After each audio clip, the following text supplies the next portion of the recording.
Supernatural, saison 1, La Dame Blanche. Chapitre 1. Lawrence, au Kansas.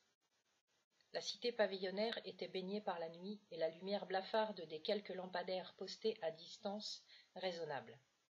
Un lourd manteau de noirceur était tombé sur Lawrence, Kansas. Dans sa maison individuelle, Mary Winchester s'apprêta à coucher son aîné. « Dis bonne nuit à ton frère, dit-elle, en pénétrant dans la chambre de bébé. Depuis son berceau en bois sombre, Samuel Winchester observa curieusement les deux arrivants. « Bonne nuit, Sam, souhaita Dean en effleurant doucement de ses lèvres le front de son petit frère. Le nourrisson remua, gazouilla. La nuit s'annonçait sans heurts pour cette famille. « Bonne nuit, mon amour, dit Marie en embrassant amoureusement le front de son bébé. C'était ce qu'elle aimait le plus au monde, l'odeur douce, poudreuse et fleurie. Elle se souvenait de celle de Dean lorsqu'elle le berçait et portait sa nuque à son nez, le tout en folâtrant dans ses boucles couleur châtain. Ses fils étaient un présent de Dieu.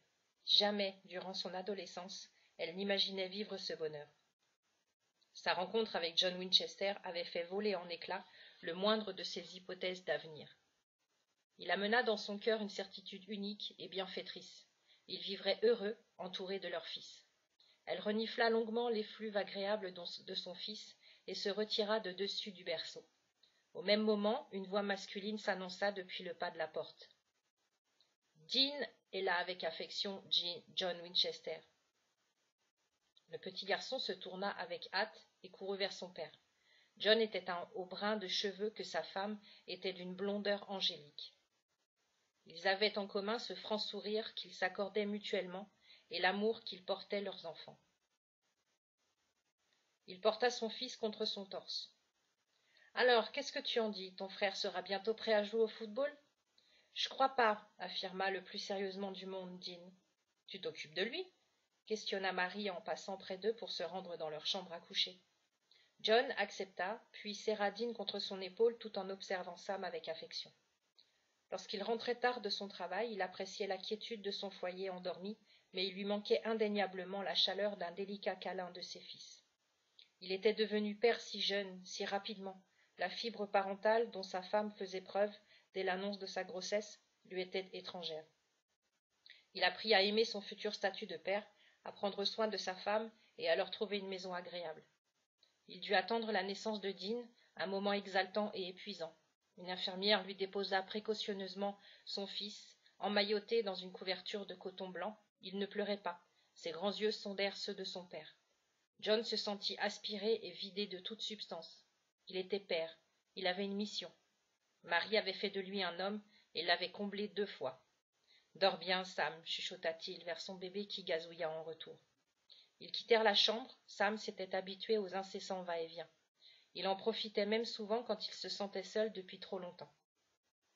Il savait qu'à la moindre larme, qu'au moindre cri, sa mère ou son père se présenteraient à lui. Cette nuit-là, il n'avait pas besoin, ni envie de compagnie. Il n'avait pas sommeil non plus. Il étira ses jambes dans sa grenouillère bleue et scruta son mobile, placé au-dessus de son lit. Il s'agissait de formes qui bougeaient en cadence avec une musique calme. Sans raison, la musique s'enclencha. Les formes s'ébrouèrent lentement. La tension dans la chambre se modifia instantanément. L'air devint plus lourd et électrique. Le cliquetis de l'horloge s'arrêta, et dans la chambre des parents, le babyphone émit d'étranges sons grésillants qui réveillèrent Marie. Elle appela son époux sans obtenir de réponse. Il n'était pas rare qu'ils ne s'endorment devant la télé. Avant de gagner leur lit au cœur de la nuit. Il se leva mollement et traversa le couloir sombre vers la chambre de Sam. Depuis l'entrebâillement de la porte, elle vit une silhouette sombre et masculine se tenir au-dessus du berceau. « John » l'interpella-t-elle. « Il a faim ?»« Chut » répondit-il en tournant très lentement le profil de sa tête vers elle. « D'accord » concéda-t-elle en faisant demi-tour dans le couloir. Une lumière d'appoint se mit à vaciller, menaçant de griller d'un moment à l'autre. Elle regarda un instant, les yeux toujours ensommeillés. Elle décida toutefois d'aller y jeter un œil. Il arrivait parfois qu'un petit tapotement suffise à retarder l'inévitable. Ce qui semblait être le cas cette nuit-là. Depuis le haut de l'escalier, elle entendit le son de la télévision venir jusqu'à elle. Sans doute John était-il monté voir Sam quand il s'était mis à pleurer sans éteindre la télévision. Elle descendit une volée de marches avant d'apercevoir son époux affalé dans un de leurs fauteuils, dormant à poings fermés. Ses entrailles se serrèrent si fort à ce constant qu'elle se rua en sens inverse tout en criant le nom de son bébé. Une seule pensée obscurcissait les autres. Quelqu'un était avec son fils, dans sa chambre. En pénétrant dans la chambre, elle poussa un hurlement féroce et effrayé qui réveilla John en sursaut. Il monta les marches 4 à 4. Toutefois, la chambre de Sam était calme et son fils éveillé. Une goutte sombre vint tacher le drap. Il posa les doigts dessus, une autre s'écrasa à lui.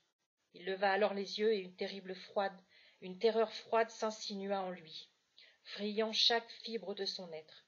Il s'effondra au sol, reconnaissant sa femme, une plaie béante sous la poitrine, maculant de sang sa robe de nuit blanche, le corps en suspension sur le plafond.